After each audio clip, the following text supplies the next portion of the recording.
Hello Internet, and welcome to yet another exciting beer tasting from You Can't Brew That on Television. We are your hosts. I am the Reverend Ryan Bano. And I am Kyle Brewdog The Point. And we are here, as we always are, to help you bridge the gap between beer snob and frat boy.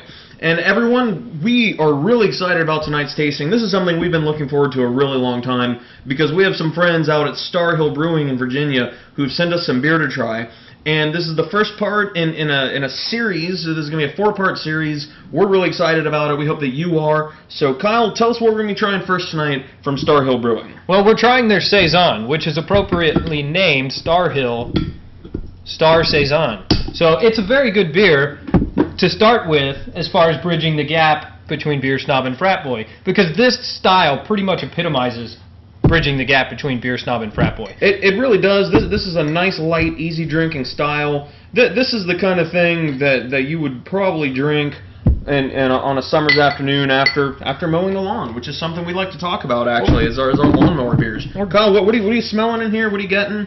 I mean, you get that Pils aroma right off the bat. Oh yeah, that Pils just really hits you. There's some wheat in the background, and you definitely have that ester that you get from typical beers in the Belgian variety.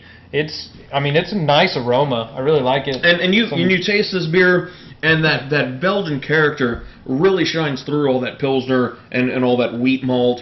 And it's really refreshing. I've had Saisons that tend to be really overbearing. They really push that fruity, that barnyardy type character, and they don't do that here. They're not afraid of the hops. They're not. You can smell the hops. You can taste the hops. A little more of the spicy variety. Yeah. They're very good. They're clean with the beer. I very much enjoy this. It's, this is a different style of a Saison than what I've mostly consumed. Not nearly as Belgian as it is more broad to the style.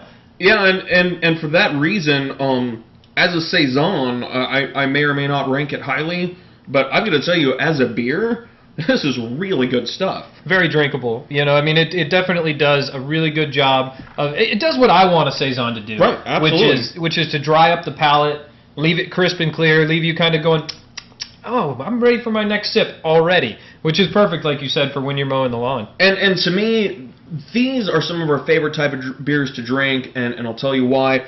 This is complex enough for Kyle and I to sit and talk about and discuss the various flavors, the various sensations on the palate, but it's accessible enough, I think, for the average casual beer drinker. Very much so. The only thing I would say would be a knock on it for a lot of the people who don't like hops. This may be a little bit too bitter, partially because the carbonation level is high, so it's prickly as well, and it's also got that dry character from the yeast drying out the beer a little more than normal. All right, so let's get down to it. It's rating time. How many legs up? I'm going to give this 3 legs up. Just solid 3. I'm also going to give this 3 legs up. This is a really solid beer. I really enjoy drinking this. We'll have more tonight. Cheers.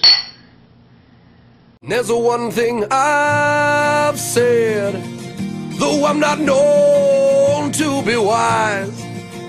When I hear someone crying out, lamenting, I just look them straight in the eyes and say, oh God, that is awful. oh, you're not the only one who ever came up from nothing, Lord, and you're not